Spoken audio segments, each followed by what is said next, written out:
Descei divina luz, em nossas almas acendei o amor de Jesus. O protestantismo não julgava a heresia, não existia um tribunal protestante com algum nome, seja em nome de Inquisição, qualquer outro nome, para julgar a heresia. A heresia não era considerada um crime nos países protestantes, a heresia era considerada um crime somente nos países católicos. Então essa lenda de Inquisição protestante é um mito, nunca existiu, não tem como existir. A gente entende que o ódio que Lutero tinha ao Papa não era somente por causa da excomunhão que ele recebeu do Papa, mas também por causa da doutrina, do credo religioso de Lutero. Ele disse: ataquei o ensino e arranquei com os dentes o coração do Papa, como eu disse. Não acredito que o Papa renasça. Meus amigos, diz aqui John O'Brien que poucos chefes na história do pensamento religioso foram tão intolerantes com as divergências como Lutero. O historiador protestante Hallam, quando ele escreveu o seguinte, está lá na obra de Hallam, Literature of Europe, volume 1, página 372. Ele diz o seguinte: um dogmatismo ilimitado, falando de Lutero, da sua doutrina, repousando praticamente numa absoluta confiança na infalibilidade do seu juízo, permeia os seus escritos.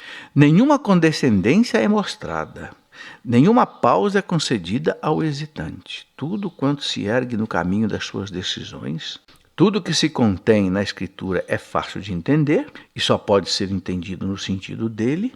Todo desvio da doutrina incorre o anátema da perdição. É uma incoerência tremenda. De um lado, Lutero queria que a Bíblia fosse interpretada por qualquer um, sem o magistério da igreja. Do lado, quem não interpretasse a Bíblia como ele, estava amaldiçoado. Continua aí o Alan dizendo o seguinte, que os Zwinglianos, seguidores de Zwinglio, os Zwinglianos, tanto como toda a igreja de Roma e os anabatistas, por causa dos seus dogmas, foram excluídos da salvação. Isto é mais do que insinuado em numerosas passagens dos escritos de Lutero. Outro historiador protestante, chamado Edward M. Hume, diz o seguinte: os reformadores vieram a considerar a intolerância uma lei de autopreservação. Lutero anatematizou todo aquele cuja crença divergisse da dele. Aquele que não crê na minha doutrina, disse ele uma vez, está seguro de ser condenado. Está lá na obra de Edward Maslin Hume. A obra se chama The Protestant Revolution and the Catholic Reformation in Continental Europe. É da editora Century, de New York, na página 363. Diz o Dr. Bryan que pouco tempo antes da sua morte, Lutero escreveu 2 panfletos tremendamente insultuosos. Um era contra o papado, fundado pelo diabo em Roma, segundo ele, e o outro era contra os judeus. No primeiro panfleto havia uma figura chocantemente vulgar de uma sentina com o conteúdo. Essa produção, o historiador alemão Dollinger denominou de documento cuja origem dificilmente pode ser explicada, a não ser supondo que Lutero haja escrito a maior parte dele sob a influência de bebida intoxicante. É a obra de Dollinger, chamada Luther, na página 48. Como diz aqui o autor, vomitava sobre eles uma onda de xingamento. O vício e a imoralidade campeavam. Não haveria, assim, uma corte de apelação final para pôr fim às rixas dos pregadores, cada um dos quais coloca a sua interpretação particular da Bíblia acima de qualquer autoridade. Tudo isso, meus irmãos, está relatado em livro de autores protestantes.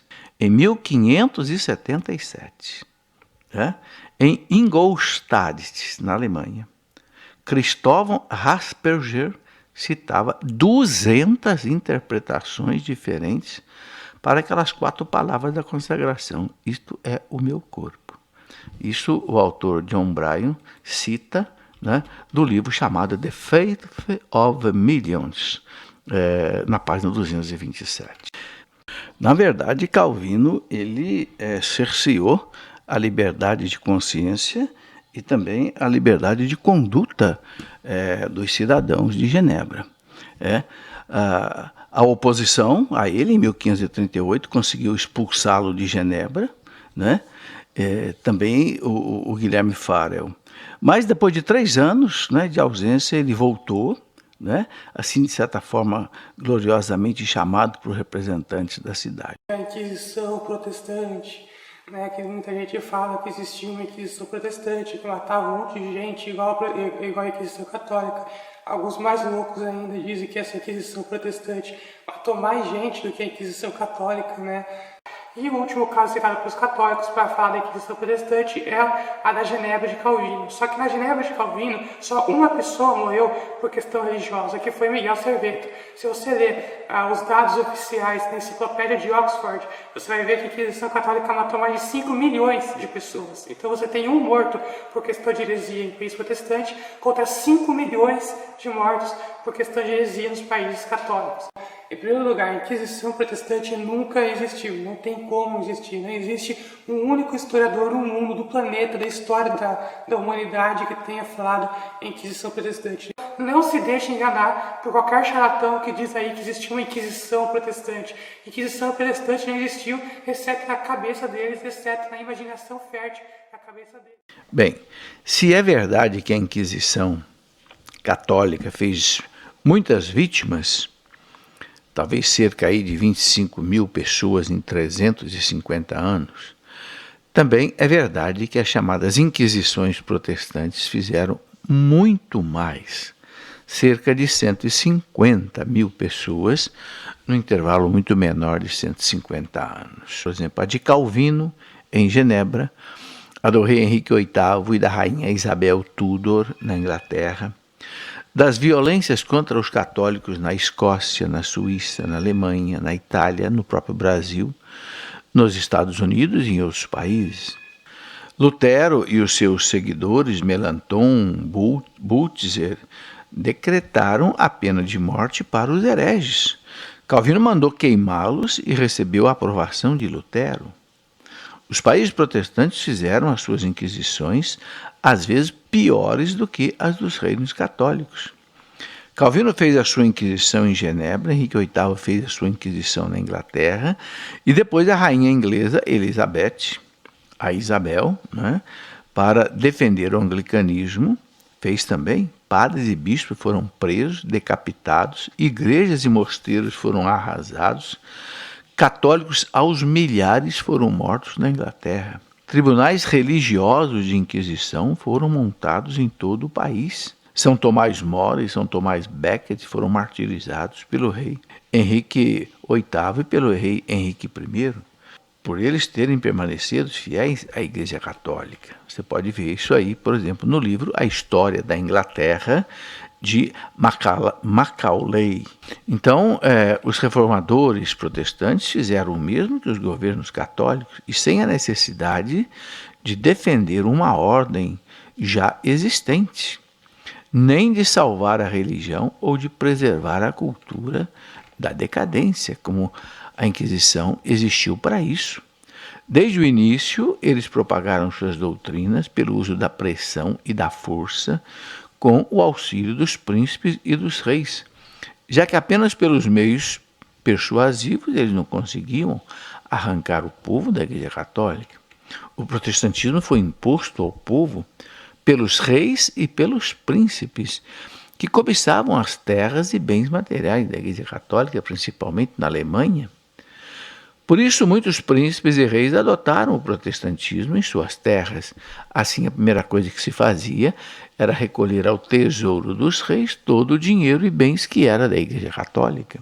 O historiador e professor da Universidade de Harvard e da Universidade de Melbourne, Dr. Geoffrey Blainey, ele escreve o seguinte: as primeiras décadas da Reforma se assemelham aos primeiros anos do Islã.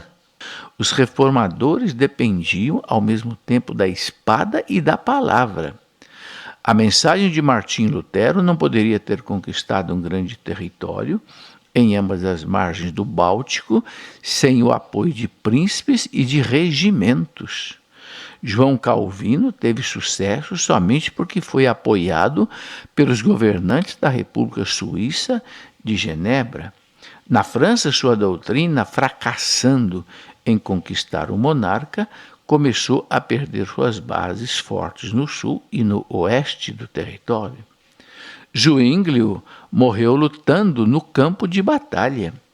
Lutero, se referindo a Zwinglio e seus companheiros, por discordarem do ponto de vista de Lutero sobre a ceia do Senhor, Lutero disse, não vejo nenhuma razão para ser mais caridoso com os falsos irmãos do que com os inimigos de Roma. Félix Mans e os anabatistas foram executados por afogamento por Zwinglio e seus amigos. Não tem como negar essas coisas. O professor Dr. Hudson Rubens Correia, num artigo publicado na internet, o artigo se chama Como se expandiu a Reforma Protestante no século XVI e XVII, e também no livro de Moura, do ano de 2005, afirma que em nenhum país cuja maioria hoje é protestante foi convertida com a Bíblia na mão, foram convertidos a fogo e ferro, graças à ambição dos reis e príncipes. Na expansão da reforma protestante, padres e bispos foram presos e decapitados. Católicos aos milhares foram mortos. Daí você pode ler, como eu já falei, no livro de Macaulay, A História da Inglaterra, da editora Leipzig, volume 1, na página 54. Bem, os camponeses na Irlanda pegaram em armas para defender o catolicismo. Foram trucidados impiedosamente pelo exército de Cromwell protestante. Ao fim da guerra, as melhores terras irlandesas foram entregues aos ingleses protestantes e os católicos foram forçados a migrar para o sul do continente. Cerca de 1 milhão de pessoas morreram de fome no primeiro ano desse exílio forçado. O primeiro é a caça às bruxas de Salem, que eles afirmam que os protestantes mataram as bruxas de Salem, que isso foi terrível e tudo mais. Não estou falando 30 mil, nem 30 milhões, 30 pessoas, 30 bruxas morreram pelos protestantes. Agora, quantas bruxas que os católicos mataram? O Robert Reid, ele escreveu sobre isso no livro da Inquisição dele, que de 1450 a 1800, a caça a bruxas nos países católicos enviou à fogueira entre 2 e 4 milhões de mulheres.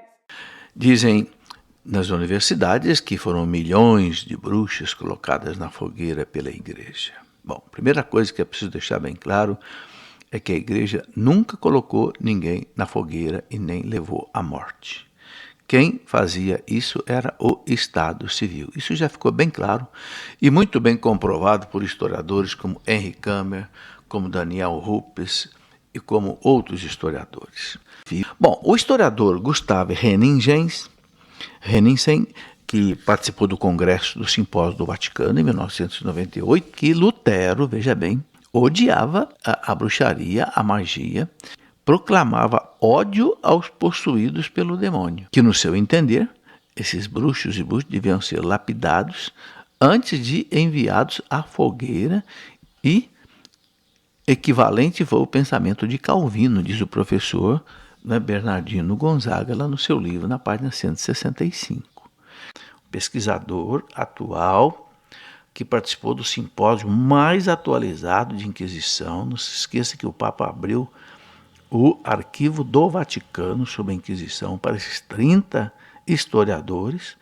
Então, vejam os números que o professor Gustavo Henningsen coloca sobre número aproximado de execuções de bruxa na Europa.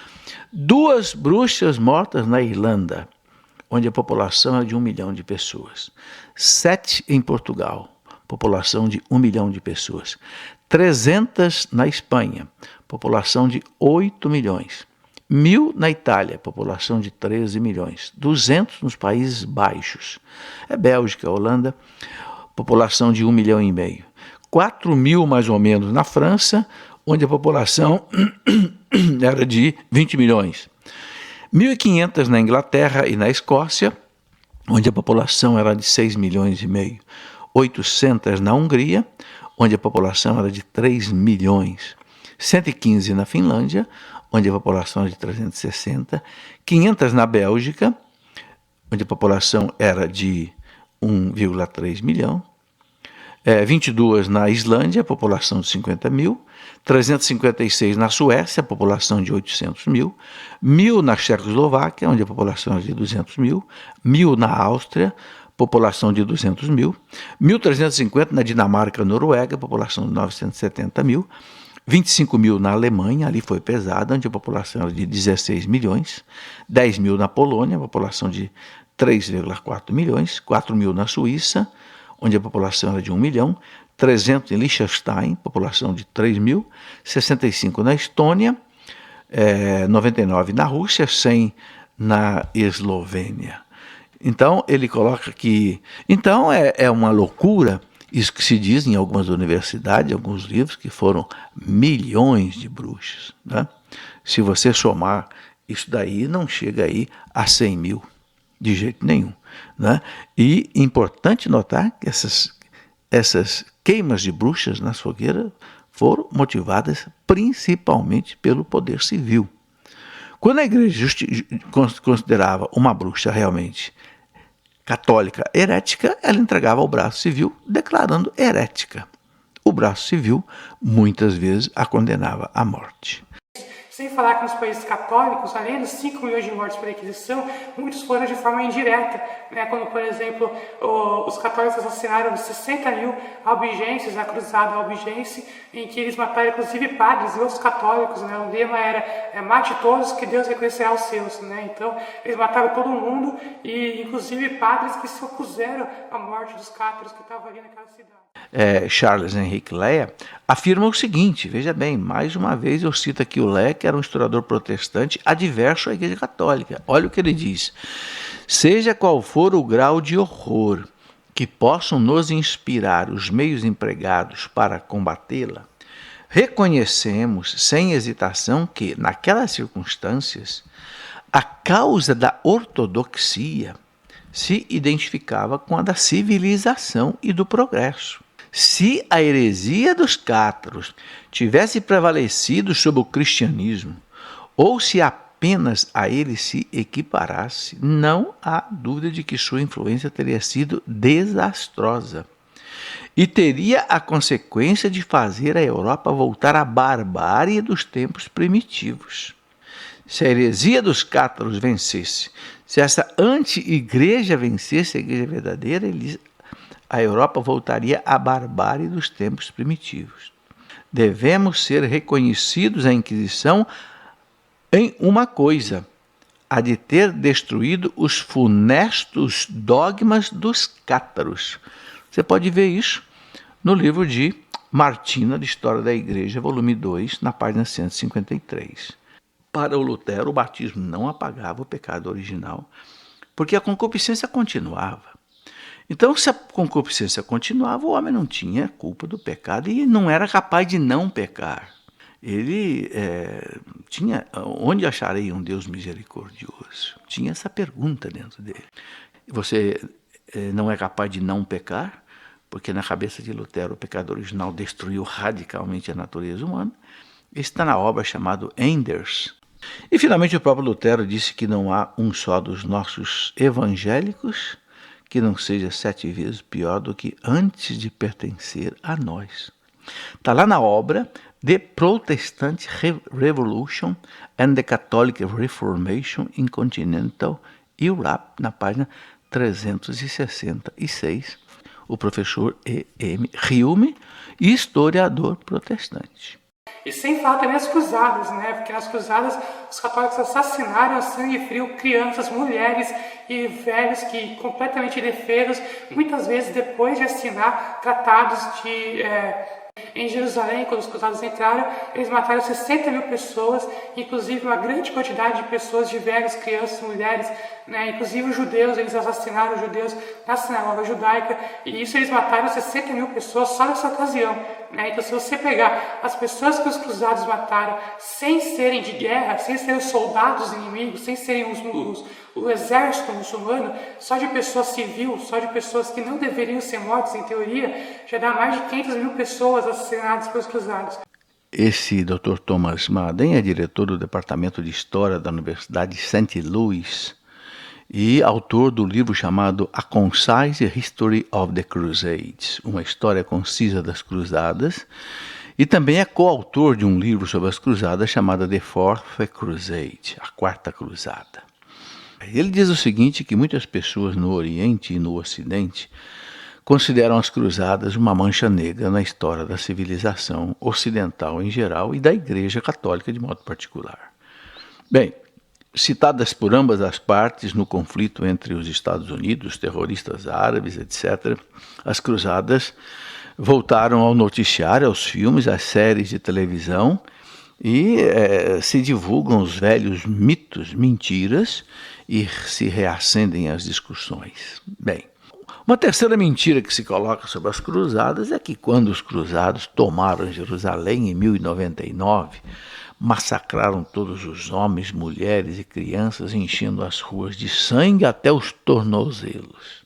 Essa mentalidade terrível, enganosa, que infelizmente as universidades ainda passam e que ficam na cabeça até dos importantes governantes. Essa questão, quando os cruzados entraram em Jerusalém, que era a meta, em 1099 dominaram Jerusalém. Então é preciso que você entenda que o costume da época em todas as civilizações pré-modernas, tanto na Europa quanto na Ásia, era a seguinte: se uma cidade resistisse a ser capturada e fosse tomada pela força, a sua posse caberia às forças vitoriosas.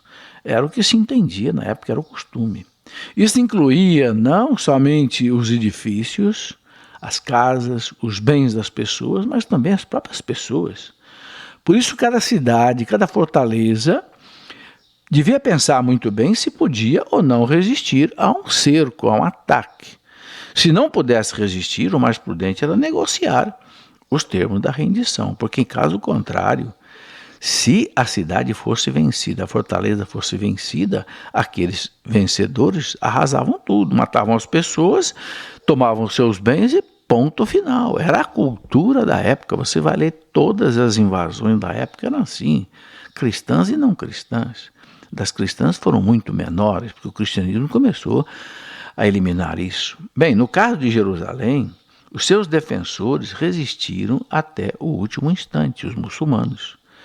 Calcularam que as imponentes muralhas da cidade de Jerusalém poderia conter os cruzados, né, até chegarem os reforços que viriam do Egito, os reforços muçulmanos. Mas eles foram vencidos, erraram, a cidade caiu na mão dos cruzados e foi saqueada. Muitos, evidentemente, morreram, mas muitos foram presos, deixados livres para partir. Bom, e é bom lembrar também que nas cidades muçulmanas que se renderam aos cruzados, as pessoas foram deixadas em paz, na posse das suas propriedades e com permissão até de praticar livremente a sua religião. Quanto às ruas cheias de sangue, nenhum historiador aceita isso, né? Não passa de um recurso literário, uma forma de falar. Então, é uma lenda. A tomada de Jerusalém foi nos mesmos padrões de qualquer guerra da época e que nós não podemos analisar com os critérios de hoje. O historiador Las Casas, que viveu no século XVI, aquela época que estava matando um monte de índio, ele estimou 15 milhões de índios assassinados pelos católicos. E esses 15 milhões nem estão aí computados nesses índices aí de pessoas assassinadas pelos católicos. E nós vimos na história da colonização da América, né, muitos padres e bispos que lutaram pesadamente contra a escravidão dos índios aqui na América. O famoso bispo de Chiapa, na América, o Frei Bartolomeu de las Casas, que viveu de 1474 a 1566 e levantou-se em defesa dos índios contra a sua escravidão aqui na América. No início do século XVI, o dominicano Domingo Minarra viajou da América, né, a Roma, a fim de relatar ao Papa Paulo III do século XVI os abusos ocorrentes com relação aos índios. Em consequência, o Papa Paulo III escreveu a bula chamada Veritas Ipsa, de 1537, onde ele condena a escravidão. Veja, 1537. E eu quero ler para você aqui o que o Papa, né, escreveu nessa carta dele, de 1537, o Papa Paulo III. Ele escreveu o seguinte: o comum inimigo do gênero humano, que sempre se opõe às boas obras para que pereçam, inventou um modo nunca antes ouvido para estorvar que a palavra de Deus não se pregasse às gentes, nem elas se salvassem. As gentes aqui, os índios, né? Para isso moveu alguns ministros seus que, desejosos de satisfazer as suas cobiças, presumem afirmar a cada passo que os índios das partes ocidentais e meridionais e as mais gentes que nestes nossos tempos têm chegado à nossa notícia hão de ser tratados e reduzidos a nosso serviço como animais brutos, a título de que são inábeis para a fé católica e com pretexto de que são incapazes de recebê-la, os põe em dura servidão em que tem suas bestas, apenas é tão grande como aquela com que afligem a esta gente. Pelo teor das presentes, determinamos e declaramos que os ditos índios, a todas as mais gentes que aqui em diante vierem a notícia dos cristãos, ainda que estejam fora da fé cristã, não estão privados, nem devem sê-lo de sua liberdade, nem do domínio de seus bens, e não devem ser reduzidos à escravidão. Então está aí, o Papa, né, Paulo III, de 1540, nessa carta, nessa bula Veritas Ipsa, condena a escravidão. Né? Exatamente aqui começava na América esse domínio dos índios, e muitos colonos queriam escravizar os índios. Em 30 de julho de 1609, o rei promulgou lei que abolia por completo a escravidão indígena. Disse exatamente o seguinte: declaro todos os gentios daquelas partes do Brasil livres conforme o direito e seu nascimento natural, assim os que já foram batizados e reduzidos à nossa santa fé católica, como os que ainda servirem como gentios conforme a pessoas livres como são. Aí então, o representante do rei de Portugal no Brasil acabou com a escravidão aqui dos índios, não é? Em 1639, o Papa Urbano VIII, que foi Papa de 1623 até 1644, ele publicou um breve chamado Commissum Nobis, incutindo a liberdade dos índios da América. Nesse seu documento, o Papa ordenava, sob pena de excomunhão reservada ao pontífice, que ninguém prendesse, vendesse, trocasse, doasse ou tratado como cativos os índios da terra. Dispunha ainda que a ninguém seria lícito ensinar ou apregoar o aprisionamento dos índios. Por causa disso, revoltaram-se os colonos no Rio de Janeiro, em São Paulo, em Santos e no Maranhão contra o Papa, porque exatamente o Papa proibia, né, a escravização dos índios. Interessante saber isso. Os jesuítas foram perseguidos, sendo expulsos de São Paulo, de Santos e do Maranhão, né, para onde eles só puderam voltar muito tempo depois, porque exatamente defendiam os índios contra os colonos que queriam escravizá-los. Então não se diga, meus irmãos, de forma alguma que a igreja não defendeu os índios, que a igreja propôs a escravidão. Mentira.